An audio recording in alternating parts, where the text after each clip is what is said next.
Okay, welcome to the Expat Diaries podcast. Today we are speaking to, I'm just going to say it because his email already kind of told me that he's chef of the jungle, or jungle chef as we have up here right now. And I know that that's probably not what your moniker is right now and who you are right now, but I know that that's probably the train that you rode into Costa Rica on. Everybody welcome David Mahler. David, so when we spoke, I was super excited because your story is so unique. And I think that one of the reasons why I wanted to even do this podcast is because I think there's not a lot of good, solid information, real life experiences of what people who are expats in Costa Rica have gone through to get there. And then how, their journey isn't always flawless. Oh, we moved there and we lived in Neverland forever and everything was great, right? Sometimes it's a leave, go back, come back, go back, and figure out what life looks like and determine where you want to be. So I know that when we first spoke, brought me in on your first introduction to Costa Rica. And at that time, you were a chef in San Francisco, right? Hi, Robin. Yeah, more or less. I had gotten out of the chef business briefly to work as a salesman for a produce company who wanted a chef to deal with their high-end restaurant clients. And so I was a little burnout at that point on being in the kitchen, and it had been many, many years. And I took the opportunity. Unfortunately, shortly after I began that, I got hit by a taxi cab on the Embarcadero, crossing the street with the green light, with my girlfriend at the time. And it crushed the whole left side of my body. And I lost a year of my life. I had a couple of surgeries. I went, back and forth with Kaiser. It was an ordeal, and it was a painful ordeal. I'm sure. And so when a friend of mine came to me and I told you the circumstances, that I was sitting in a bar with a friend of mine, and he wasn't open yet. He was opening the bar, and I was just sitting, waiting, reading the sports section, and we were watching sports on TV, and I was probably having a shot and a beer. And a friend of mine came running in. He's very excitable. He has a stutter when he gets excited, so this made it even more entertaining. And he's chef, chef, chef. And I said, yes, John. And he says, I got this great deal. And then, when you're a chef, you have to expect that people are going to come to you at various times in your life with propositions. Most of them are just pie in the sky things. But this one, he said, what do you know about Costa Rica? And I said, I know virtually nothing except that it's not an island. And then we laughed, and he said, well, I'm looking at my wife, not his wife, his girlfriend had become pregnant, and they wanted to have the baby out of the country. They had a lot of personal reasons around that. And so he said, we're going to take over the lease on this small boutique hotel down the South Pacific coast in Ojochal. And I think he may have pronounced it Ojochal at the time, because he didn't speak much Spanish. And so anyway, I said, well, that's fine, John. So why don't you go down there and shoot some video for me, and I'll take a look at it. And I just shined it on. What year was this? This was in 2000. This was spring of 2005. Okay. And so I presumed that I wouldn't hear from him again on this particular subject. And I'm sitting in the same bar about 5 or 6 weeks later with my friend Bob, who's opening the bar again. And John comes running in with a laptop. And this time he's even more excited. And his chef his stuttering had become even more pronounced. And he's chef, I'm here. And he whips the laptop open and shows me these videos of a really, really lovely little place, all painted in pastels with a nice pool. And then from the deck, of course, there's this incredible view of the Pacific. And I said, wow, that's pretty fantastic. Fly me down. I'm not ready yet. And so probably 3 or 4 weeks later, the tickets appeared. And sometime in April, I believe, I flew down into San Jose, and the airport at that time was very small, and took a puddle jumper over the mountains, where we flew so close to the mountains you could literally see the faces of the people staring up at the plane. And came down the other side, and then flew into a little town called Palmar Sur. And when I got out, and was immediately blasted with the blast furnace of humidity and heat that I hadn't expected. And I went up the coast a little bit to where the small hotel was, and it was great. They basically seduced me with the entire experience. I saw all the beautiful things that tourists get to see. We ate fresh mangoes in the morning. We ate fresh shrimp for dinner. We went to a couple of very nice restaurants. I was just out of knee surgery, And so I did a lot of walking in the surf, and that was great. You know, we were at a spot where the jungle comes right down to the edge of the beach, and it was pretty fabulous. You know, we even zip lined. And so at the end of it, I'd been seduced, and I said, sure, I'll take the job. And so I went through that summer. I had to get another surgery. I had a surgery on my left shoulder that summer for a rotator cuff that was completely destroyed. And in September, I flew down there. So I packed up all my things in San Francisco, and I was living in a small apartment underneath a house, so I didn't have a lot, but you know, it was sort of this, there was a certain finality to it, you know, where I got rid of a lot of things. A lot of stuff went to Goodwill. You know, I had boxes and boxes of things with me. I ended up with 2 suitcases. That was a commitment. I mean, you were committing to the journey, to the. I was at that point. I was tired of being in San Francisco. I was in my mid-50s. I was hitting an age barrier as far as hiring went. And the crash on the Embarcadero, being hit by the taxi, really was probably, you know, more than the final straw. It was like the final nail in the coffin of my life in San Francisco. And so I went down there, and we took it upon ourselves to try to restore this place, which had, you know, as happens with things that are in Costa Rica, right by the ocean, the humidity and everything, you know, there's mold growing, and the walls of the kitchen were pretty shabby. Right. So we redid the whole thing, and it turned out to be not a happy situation. Unfortunately, he had brought his whole family down with him, including his mother, his brother, his cousin, and then the woman he was to marry, and their child, who was born while we were there. And it was sort of a them against me situation. And it took us 4 months to get the restaurant open. September, we opened in December. So it was, October, November, December, 3.5 months to get the place open. And at that point, you know, for a while, there was a point where I was being used as their personal chef to cook for the family. And that sort of struck me the wrong way. In any case, you know, I worked for them for a while, and through into the springtime, and I hadn't been paid for an awfully long time.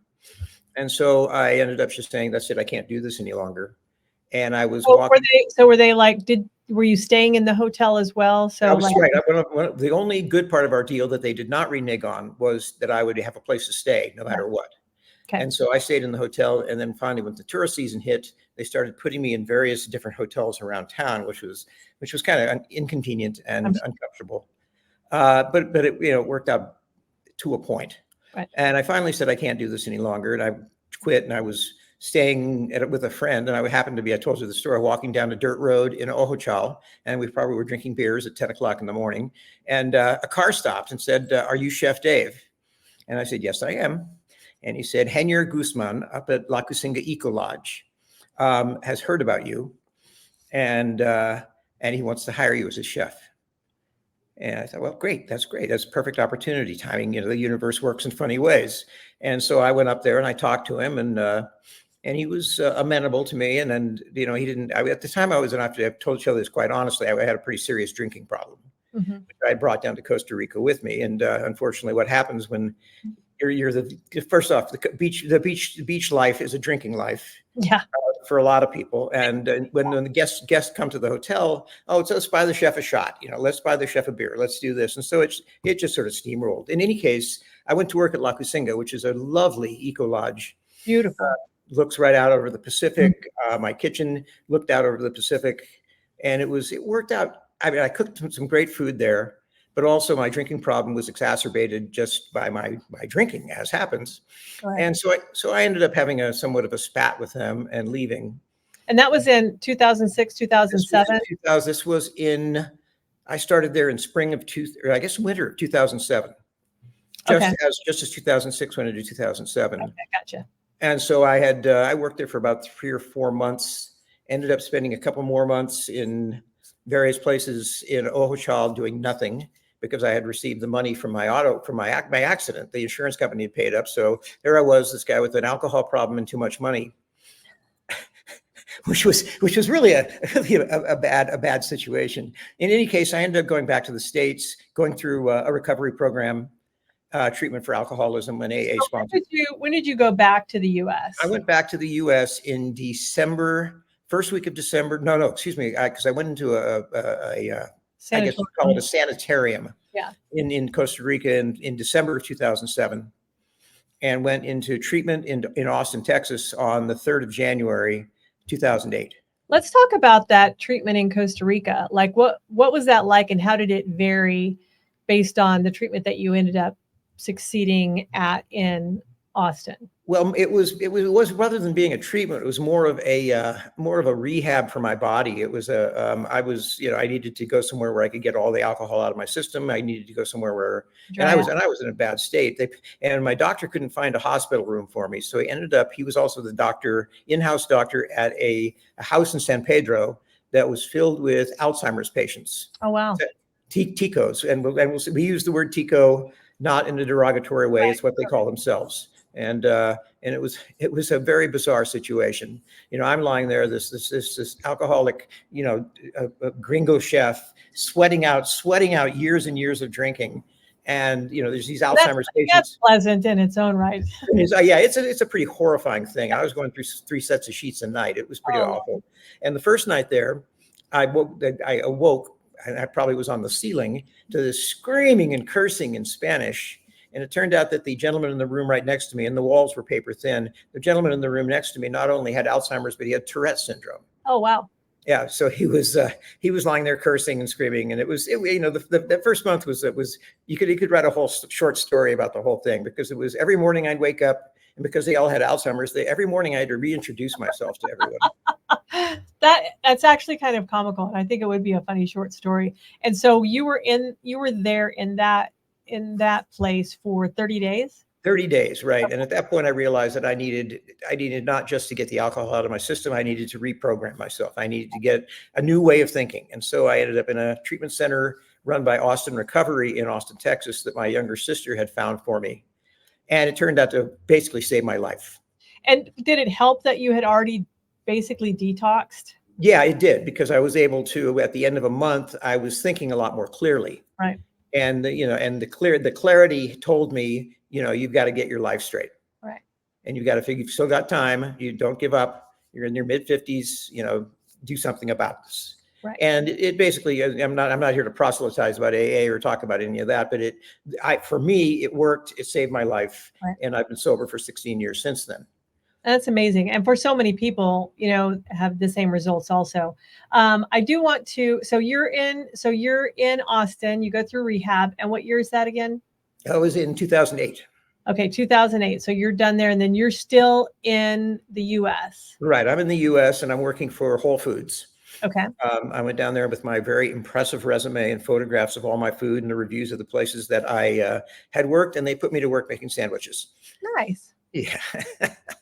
Everybody loves a good sandwich. Everybody loves a good sandwich. Exactly. So in any case, while I was doing that, the gentleman, Henyer, who was the general manager and son of the owners of La Cusinga, had kept writing to me.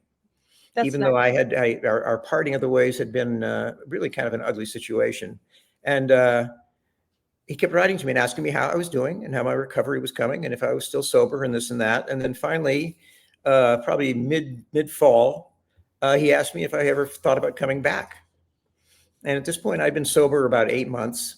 And I said, I'm really not ready to do this. Yeah, I would say, were you worried that you would fall back into that pattern? Yeah, exactly. It was just, I felt good. I felt like I was never going to drink again, but I also I felt like I needed a little more time just to mentally get myself in that state. And so things at Whole Foods, I applied for a management position, and they didn't even show up to interview me. And a couple of things like that happened with work there. And I thought, it's time to get out of here. It's time. I need to get back to being the chef of the jungle. But because I completely lost that. Right. And so I wrote back to Henyer probably in early December, and I said, I think I'm ready to come back if you'll have me back. Mm-hmm. And I said, I understand if you don't want to, I understand we had some bad situations. And he said, no, please, I need you down here. So come back. So I flew down in January.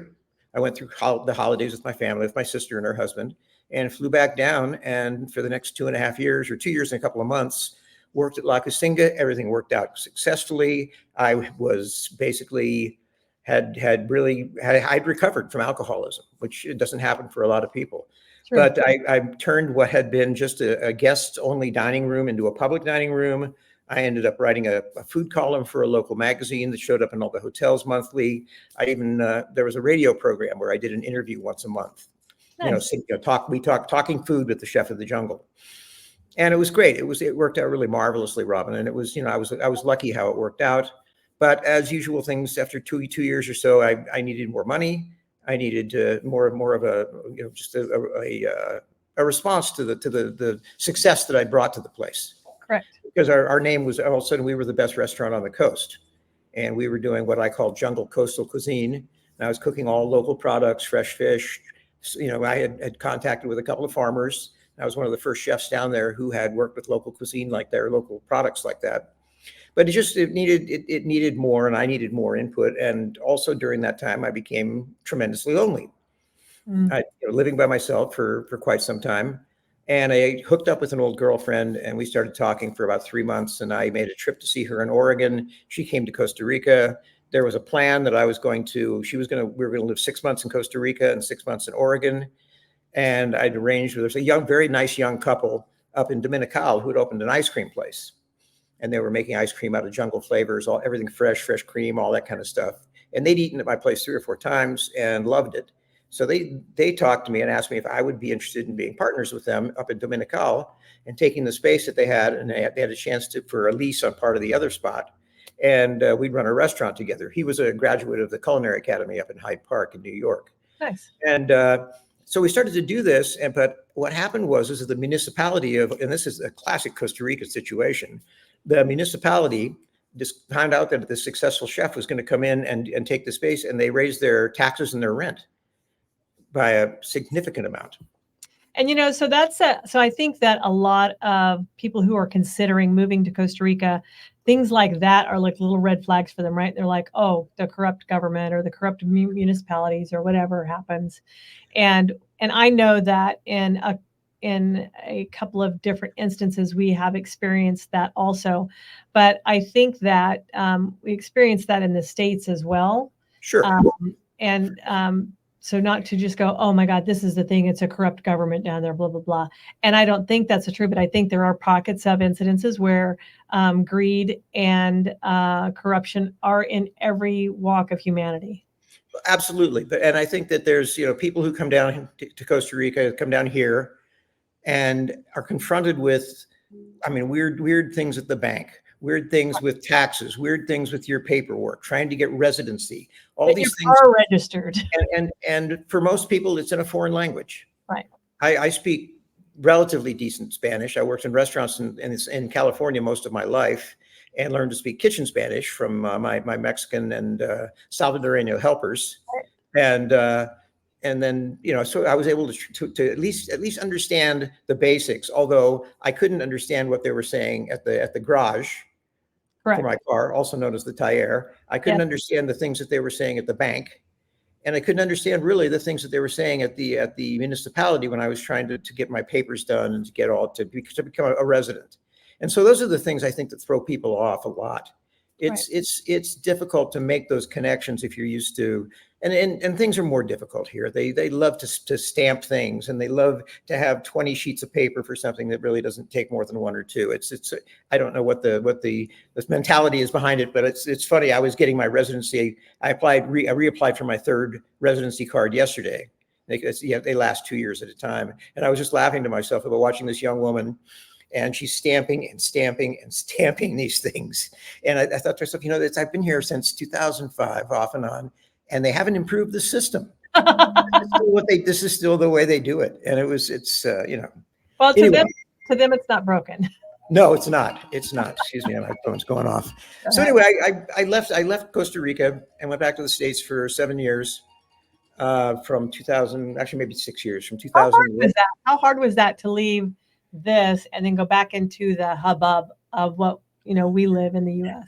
Especially it could have been a lot worse. Although I was living in semi-rural Oregon. That's true. And so I was living about 30 miles east of Salem, up in a little bitty town called Scotts Mills. The population was 53, and the woman I moved in with had a farm with 13 acres, a couple of horses, and basically I became the farm help. I painted the fences. I stained the decks. I waterproofed the roof right before winter started and all those things. My husband thinks He's the farm help right now. Yeah, exactly. And you understand that. I And do. I had gone to work really, and things kept getting better for me work-wise. And this is something I tell us is going to happen in AA if we continue with the program. And I went to work first in Salem as a catering chef. And I got hired by McMinimans, which is a big restaurant chain there that does burgers. And I was at their flagship place over in McMinnville in the wine country in Oregon. And then I went to work. Those weren't taken. I hated being there. They expected a lot and they didn't want to give you a lot. I'm not going to get into that. In any case, I went to work then up at Mount Hood at Mount Hood Meadows Ski Resort. And I oversaw for 2 seasons, I oversaw 5 restaurants and a staff of about 60 people. And then it got headhunted. And this had never happened to me before. I got headhunted by this woman out of Los Angeles. And she kept talking to me about this and that and this and that. And it turned out to be that she was working for Google, actually Bon Appetit, who was the in-house caterer for Google. And she said, "Are you interested in working for a corporation?" And knowing where I was, that there are not that many corporations around, I intuited almost immediately that it was going to be Google. And I thought, this is great because I'm going to get benefits. I'm going to work all year round. Working at the ski resort, I worked only, I have to turn this down. I'm so sorry. This is my phone going crazy. That's real life. That's real life, exactly. And what year was that? That was, let me think, this is probably going to be 2015, 14 or 15. Okay. And I did go to work for Google, and it was a good opportunity. And as I said, I got full medical insurance. I got paid probably close to twice what I'd ever made in a restaurant, even in my highest paying chef's jobs, and worked Monday through Friday from 6:30 to 2:30 and went home every night and didn't wake up at 1 a.m. worrying about whether or not I'd ordered the chickens or, this and that, because it was so stable. I mean, the restaurant business, people don't understand. They're like, oh, it seems so romantic, right? And they don't understand, the amount of food loss, and it's just so all encompassing that every time I even think about having people over for breakfast, I'm like, holy crap. I have enough eggs and I'm having people over for breakfast. I can't imagine having to staff and prepare and stock for an unknown quantity of humans that you're going to feed, that you don't know what you're going to feed them. Here are all the variables. Right. Restaurants are like that. And that was, I have to say I was good at it. I'm sure. I got hired, and I worked in a lot of very, very good places and was good at what I did. And unfortunately, I had that while I was still drinking. I had that condition that a lot of us have, where there's that fear of failure and a fear of success. So when you first take the job, you don't mind working 7 days a week, 80, 90 hours a week, because you're not going to fail and you're going to do what you told them you could do. And then you get to that point and it's working and it's running. And then I would, and other people do this as well, I would self-destruct. And self-sabotage, all of those fun things. Self-sabotage, and I would move on to the next place. So in any case, when I got to Google, it was great because I knew exactly how many people I had every day. I only did breakfast and lunch. I had to pre-write my menus, and the menu changed daily, but I had to pre-write them for a month in advance. And so everything was well ordered and logical, rather than like in a restaurant where you go, oh my God, tonight, how did we spell 17 of these and only 2 of these, when we consider this to be a far better dish? And then you've got a bunch of this, like you were talking about leftovers, you've got a bunch of this lying around in your kitchen, and you're going, well, what am I going to do with it? So Google was a breath of fresh air in a lot of ways. Yeah. And at that point, I was diagnosed. Well, I had been diagnosed earlier, but I was diagnosed with chronic lymphocytic leukemia, which is a non-fatal type of leukemia. But as my oncologist told me, this is not something you're going to die with, but it's not something you're going to die from. It's something you're going to die with. Okay. So you'll carry it with you your entire life, and it will keep coming back every couple of years, like a little gift that keeps giving. And so I went through 5 months of chemo, and Google paid for every. In Oregon? In Oregon, yeah. We're at Salem Oncology. Okay. And Google paid for the whole darn thing. Wow. And they paid me my full salary. And so I would go get treatment for the next 5 days. I would respond like somebody who'd been hit by a truck, because that's pretty much what chemo does to you. And then I'd go back to work, and I would, look at my staff and talk about what was going, and look at the menus, and spend most of my time in my office because I was really weak. I'm sure your energy level. Google, they were Bon Appetit. I have to say, it was wonderful. They let me come back each time and work for 2.5 weeks, paid me my full salary, which was not insubstantial. So in any case, this is where the story gets kind of funny. While I was getting my cancer treatment, I got an email from a woman who was out of the blue, and she said, "Hey, I'm living in a house, a little cabin that you used to live in and rent, and it's in the jungle." And I knew where it was. Of course, it was my friend Tom Daly owned it, and she said, "We're looking to sell it. And would you be interested?" And my heart went, "Oh God, would I ever?" But I'm also I'm like in third, I just finished my third round of chemo out of 6 rounds. And I'm like, I said to her, "Look, I'm sorry. I would love to do this, but really, I don't know if I'm living or dying at this point." Right. And so I'm not really buying property. and she said, "Well, I understand." And so I went back to work at Google and worked the next calendar year. And coming up the springtime, I was living in a town called the Dalles. It's scenic, but it's also like, it's right where at the edge of that, coming out of Portland, where redneck really starts happening. And, I used to tell people as somewhat of a joke that the town was fueled by alcohol, petroleum, and methadone. And it pretty much was. And it was a generational town, by which I mean that your grandfather lived there, your father lived there, your parents lived there, you still live there. And you got stuck and couldn't get out. Right. And going to Portland was like going to Paris. Yeah. People go, "Oh my God, you went to Portland." What was it like? Yeah.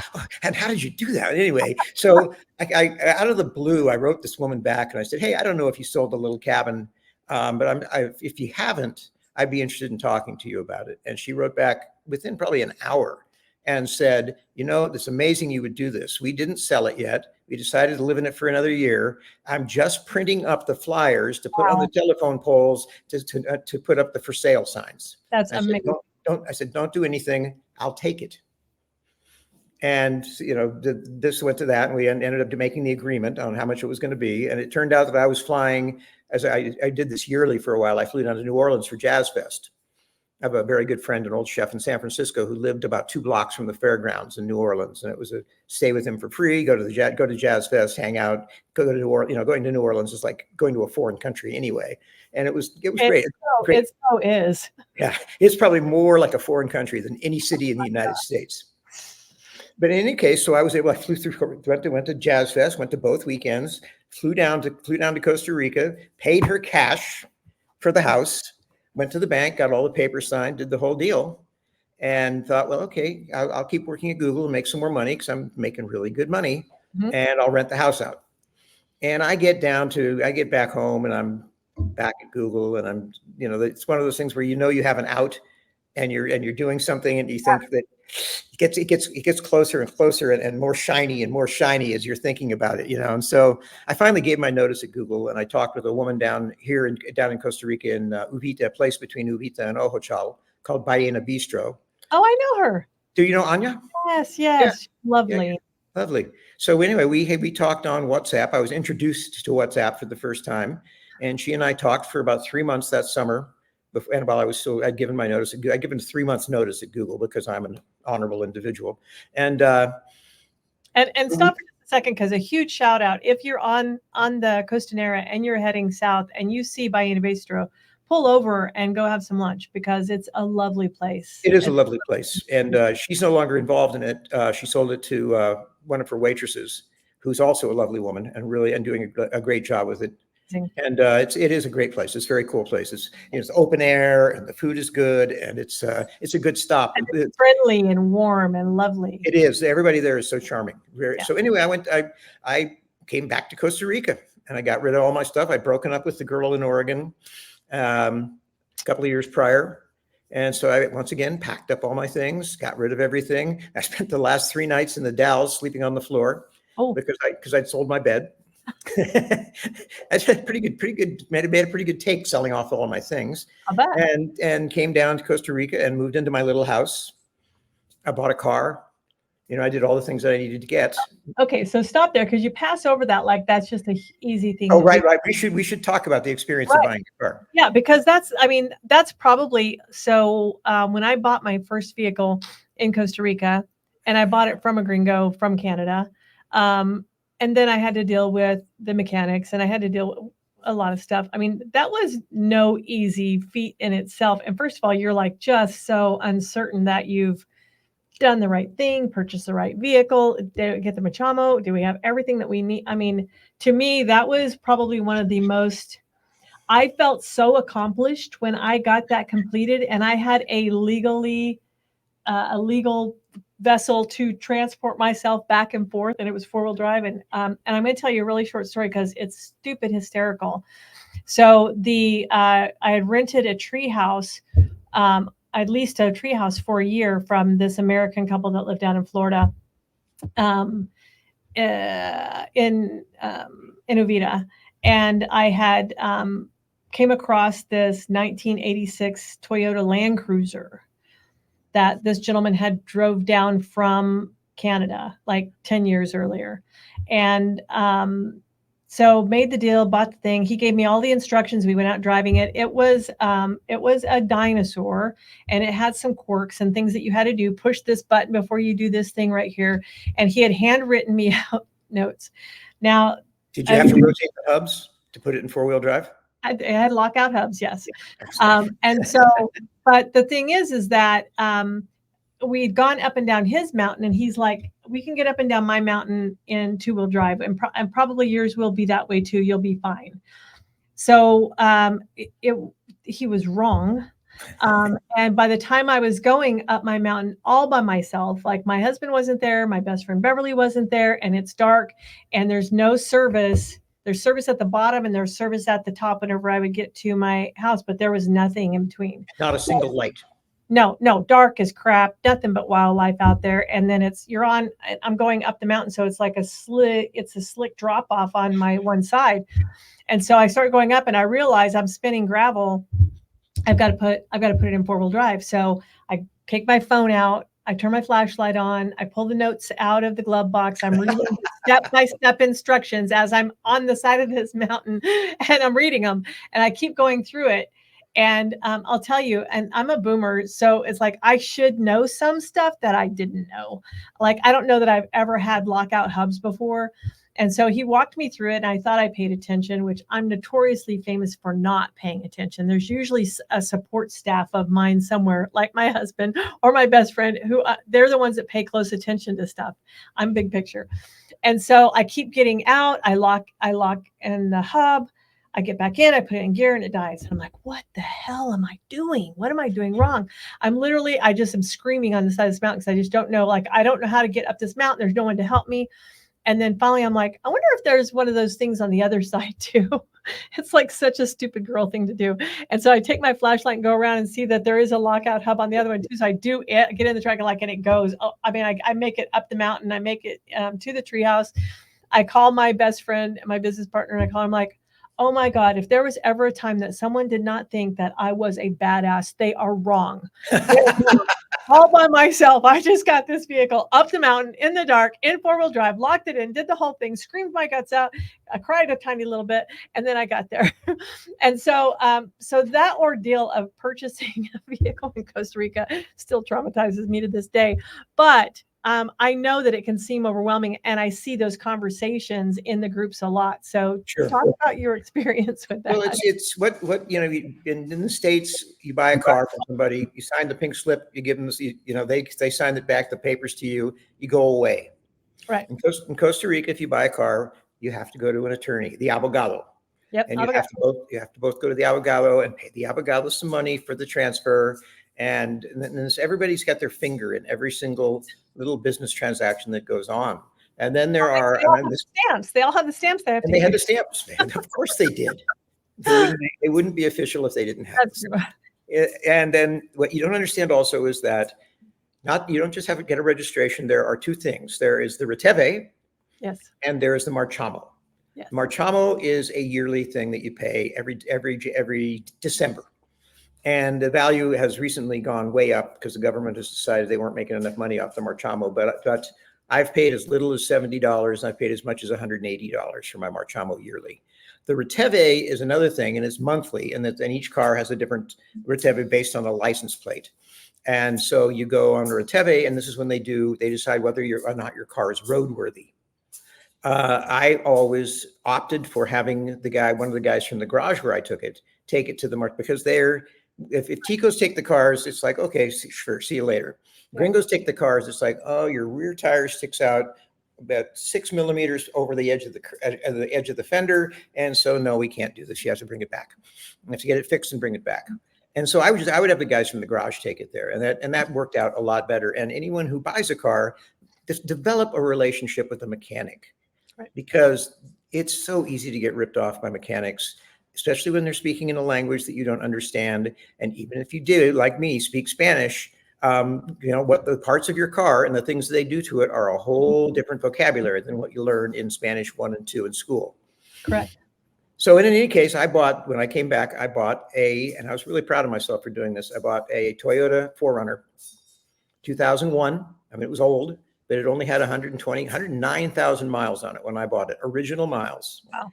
And that thing the 4-wheel drive on it. I'd never driven a 4-wheel drive vehicle. 4-wheel drive on it felt like it could go up a wall, and it could go up any hill in around that area. And we should probably explain to people that the area of Costa Rica we're talking about is the South Pacific beaches, and the mountains go straight up from the beaches. And Right. so a lot of people have chosen to live and build their homes and home sites up on the sides of these mountains because the view is glorious, spectacular, and everything else that you could possibly want from stepping out on your deck.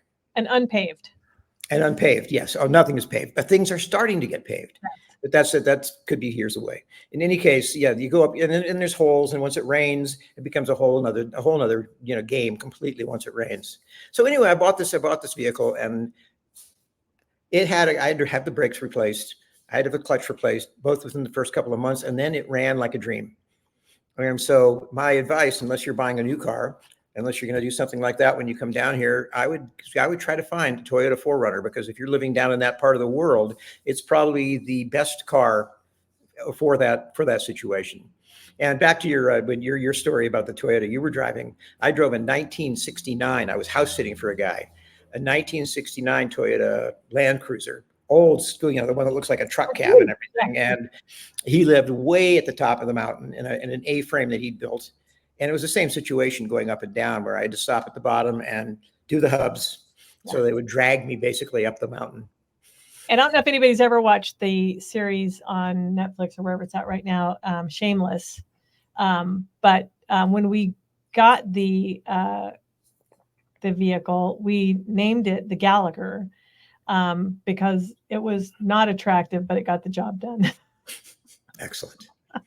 Well, I finally just sold mine after having had it for 6 years. Wow, that's awesome. And I only put 20,000 miles on it. Wow. In the entire time, because living down the area, you know the area. You don't go a lot of places. You do your best not to have to go to San Jose if you can help it. Although the roads have improved, in a major way. But it was a great car, and I still kick myself occasionally. I still see the guy who I sold it to, because he's in my AA meeting. So every time I go, there's my car parked there. Nice. And he's given it the love that it needs. He's polished it and shined it up, and it looks really great. So good. But moving on, in any case, I came back here. I went to work with Anya at Ballena Bistro, and it just didn't work out. She was very attached to what she was doing. And even though for a full summer, we talked about all the changes she wanted to make, because she was ready to move forward, I got down there and we started cooking some things, and she just froze up and couldn't do it.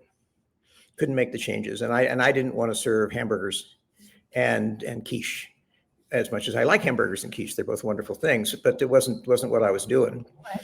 And I managed to, at this point I decided, well, screw it. I'm here. I live here now. Figure out what you can do, David. So I decided I would put my brain to work to figure out how I could best utilize my skills as a private chef.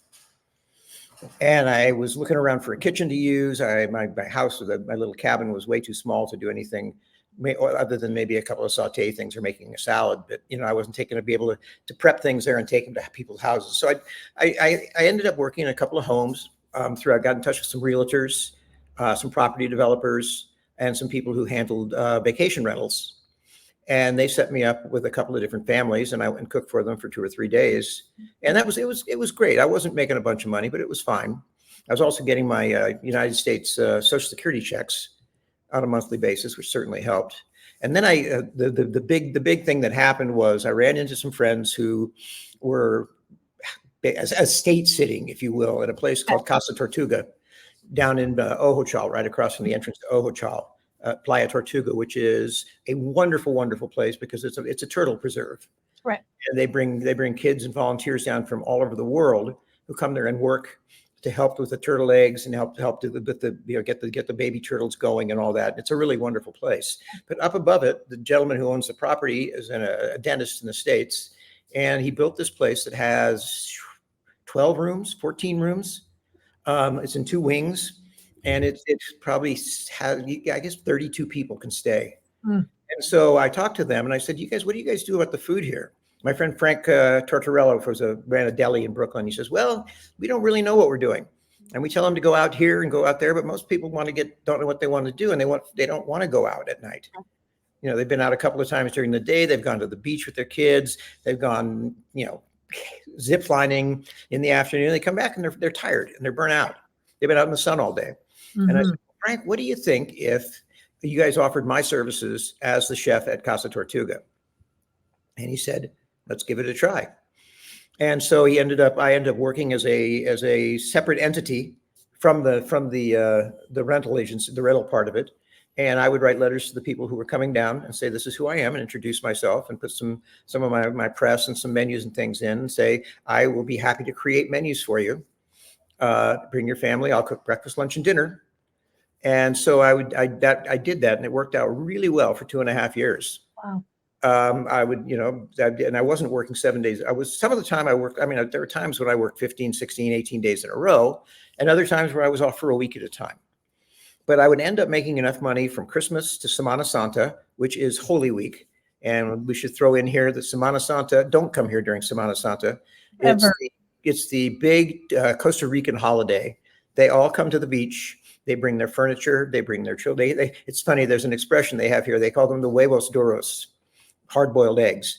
And the Costa Rican joke is, and I'm not sure I entirely get all of it, but the Costa Rican joke is that they bring everything from their house, including the hard-boiled eggs. I made the mistake one time of being down there during Semana Santa and trying to get back to the airport.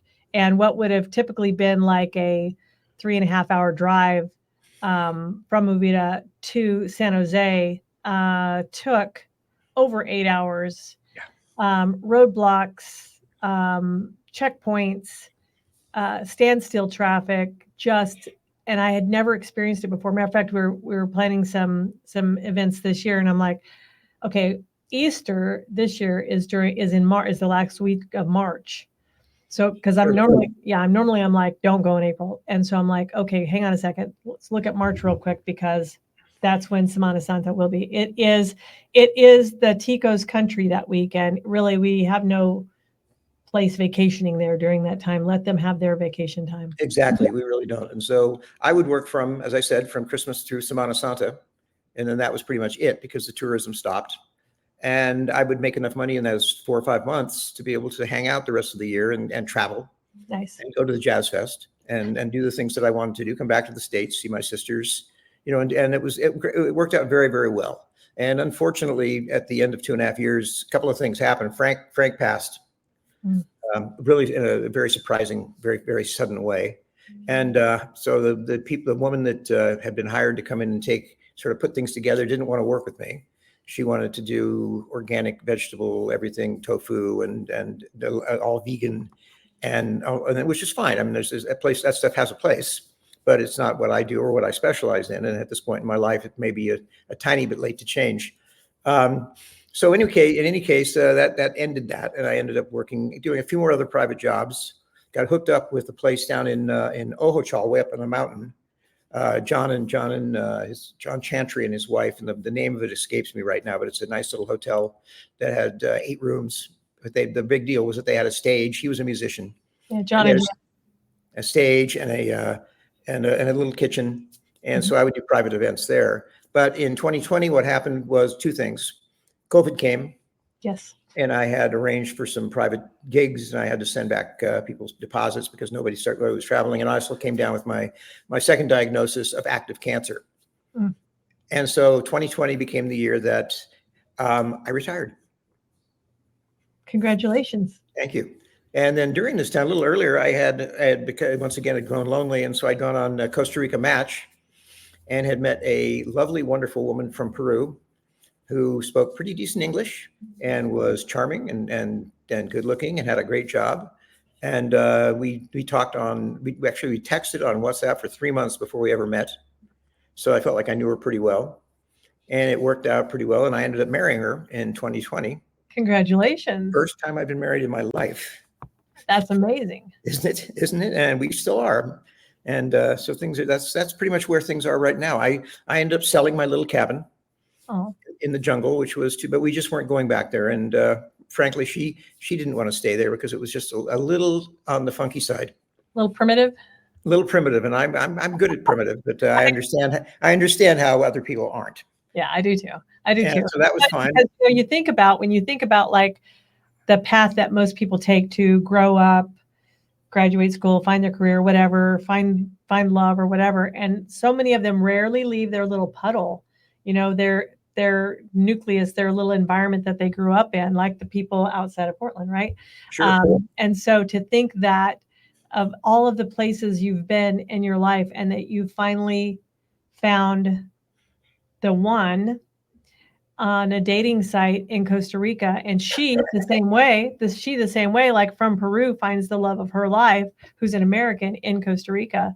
And that's just an amazing and great story. So you guys got married in 2020? 2020, in April of 2020. And what is her name? Her name is Liliana. Actually, her name is Julia Liliana Jeanette. She has 3 first names. Julia. It looked like you were checking.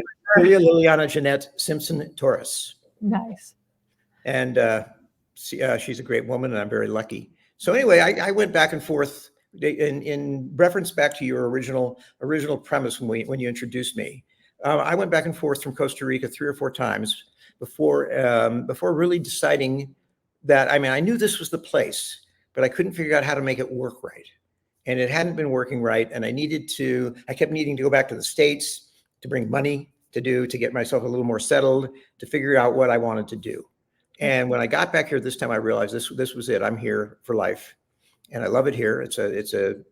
Once you figure out all the little tiny things that happen here, you figure out how to do it. And so, for example, yesterday I went and got my cedula, which is my residency card, renewed for 2 years. But it's you have to make an appointment, and you have to go to the bank. And it's not like your driver's license or anything like that. It requires physical presence, and it requires sitting in a stuffy little office and watching somebody stamp papers, and then you take your picture taken, and your fingerprints done.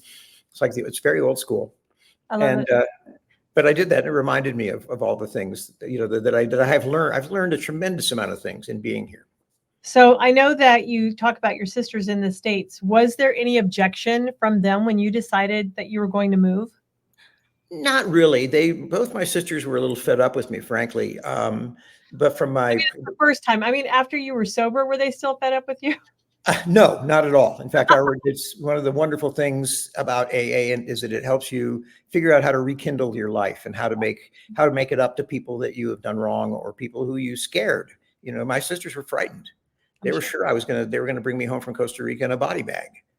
I was that far gone. And so they were, when I got this opportunity, I was working for Google, and they were both very happy about that. But when I got this opportunity and I bought the little house, and they were happy I was able to buy some property, I had something I owned for the first time other than cars. And they were pretty excited for me. Good. And that was a good situation. The first couple of times, I think they were nervous when I went back down. So if you could tell people who are considering becoming an expat, moving to Costa Rica, what is the greatest thing that Costa Rica offers you? I think there's a depressurizing when you come here.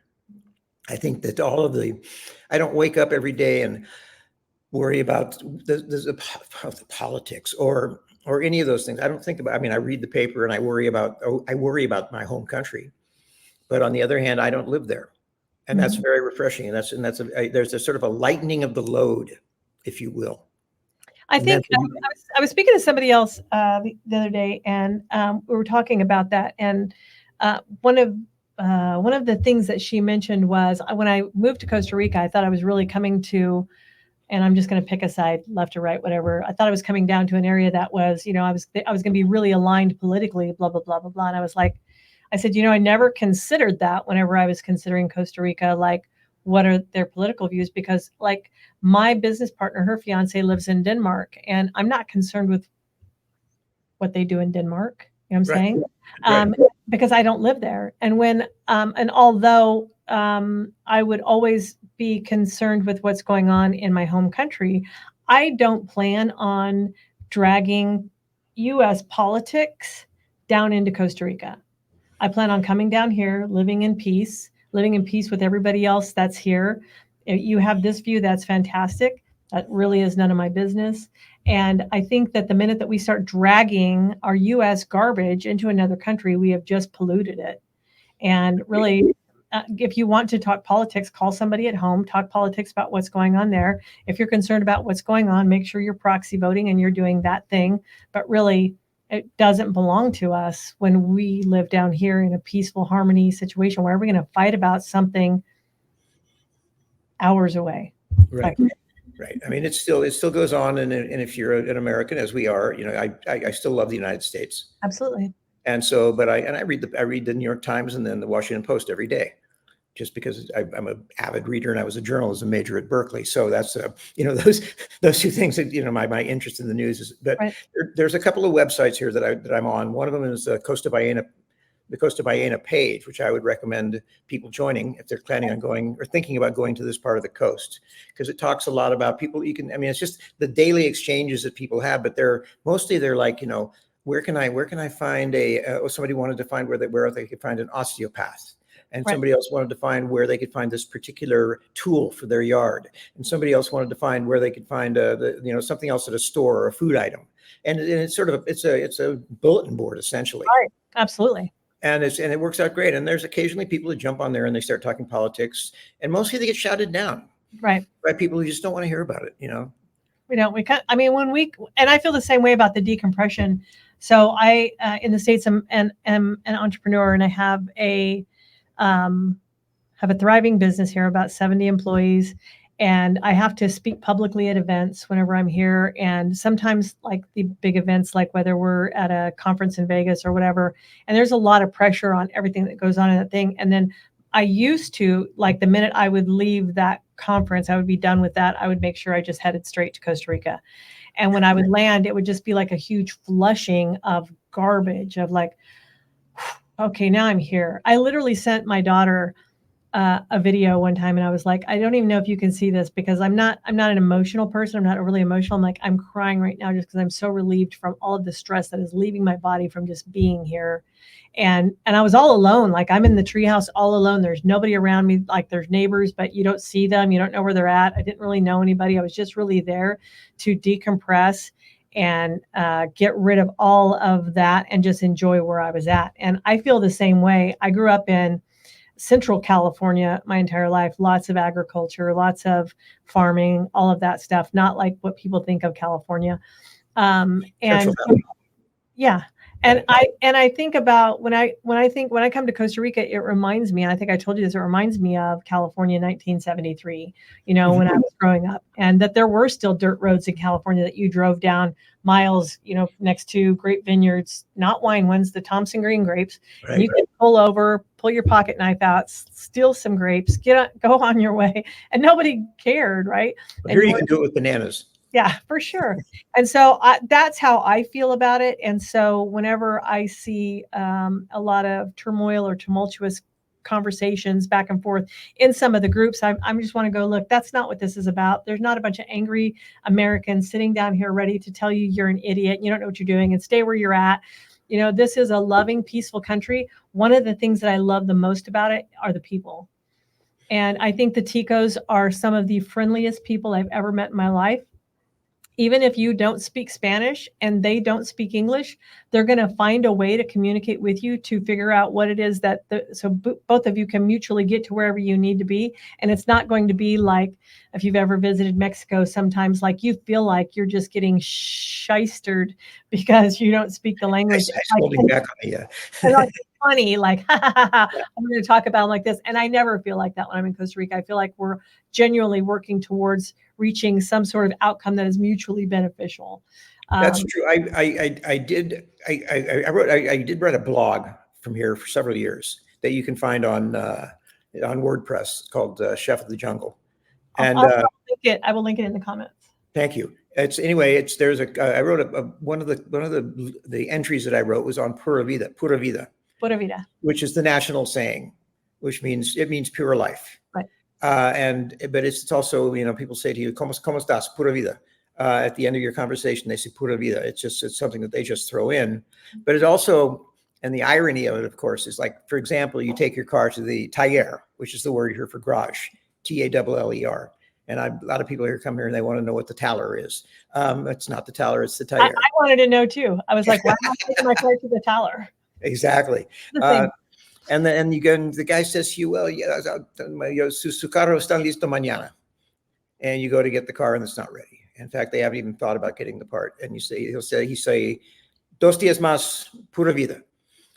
And so pura vida becomes the national excuse as well as the national motto. It's like, okay, well, we didn't get this done, but hang loose. Because we are. Relax. Just relax, man. Just relax. Yeah. You don't need the car that badly. I mean, even if you do, there's not really much you can do about it. So you have to adopt a pura vida attitude about it. I find that you were talking about the people being friendly. I found the coast particularly, people down there, it's a little more rural. I did notice over the last 10 years that, every single kid has his own phone, and there's a lot of, Americanisms that have crept into even the rural parts of Costa Rica, but still the people down there are very, very friendly.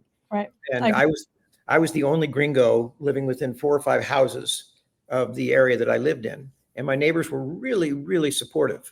And they would, they'd come by and they'd stop. But there was a guy that drove his cattle up and down the dirt road that I lived on. And I'd stop and talk to him. And he owned several of the properties around. And he was really friendly. He'd come down to my yard and we'd sit and talk. And he wore a straw cowboy hat. And he turned out he was about 85 years old. And he still drove his cattle up and down the road. And it was great. I made some good friends with the kids who worked for me and their families. And they would fight at Christmas time over whose abuela, grandmother, made the best tamales. And then they would all bring me tamales at Christmas time. And there was just there was a very loving environment. And I found it more so in the older generation. Mm-hmm. I'm 72. And so there were a lot of people there that I could relate to on that level. Although having worked in a restaurant all my life, it sort of retarded my emotional development. But in any case, I found that a lot of the older people are just really, there's a charm to them, a really warm and welcoming and loving attitude about people, no matter who you are. Oh my God, the tire came off your car. Okay, let me get my friend, my cousin is 3 houses down and he's got a jack, and then his friend has this, and they come and help you do this, and you offer to do something for them, and they, pura vida. And they walk away. And that's one of the really charming things about living in Costa Rica. And that's what's really kept me here, and I keep loving it, because there's no place I found that's better. I love it. All right. Well, I know you have a lot of stuff to get to today. You have a little bit of chaos in your life today. So I'm going to a little bit. I'm going to wrap this up, and I'm going to link chefofthejungle.com so people can go and read some of the blogs that you've made. And I loved visiting with you. I'm so happy to get your story. It's colorful. There's so many different, I think there's so many lessons to be learned in here, like that, don't feel like a failure if you came here and left. If you still want to come back and revisit this again. Or Absolutely. If you were here for a season, if you were here for 3 years, that's part of the ribbon of your life that you wouldn't have had any other way, that so many people have never done.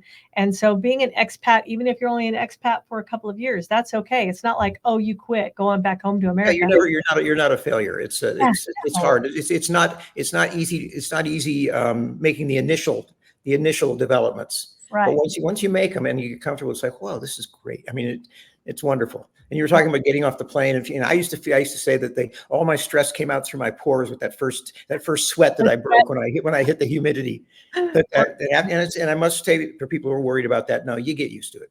Oh, 100% you do. As a matter of fact, after a while, most of the places that I have had long-term, didn't have AC, and I didn't care. As long as I had a fan, I was good. Matter of fact, in the middle of the night, I was probably throwing a blanket on because the temperature had dropped, and it was nice and cool like that, so I didn't have that problem. Exactly. Well, David, get on. I hope Miss Lily is feeling better, and as always, Pura Vida. And Pura Vida. Robin, love- thank you so much for having me on. I appreciate it. And if you have any questions or anybody does, feel free to contact me. Absolutely. All right. Thank you so much.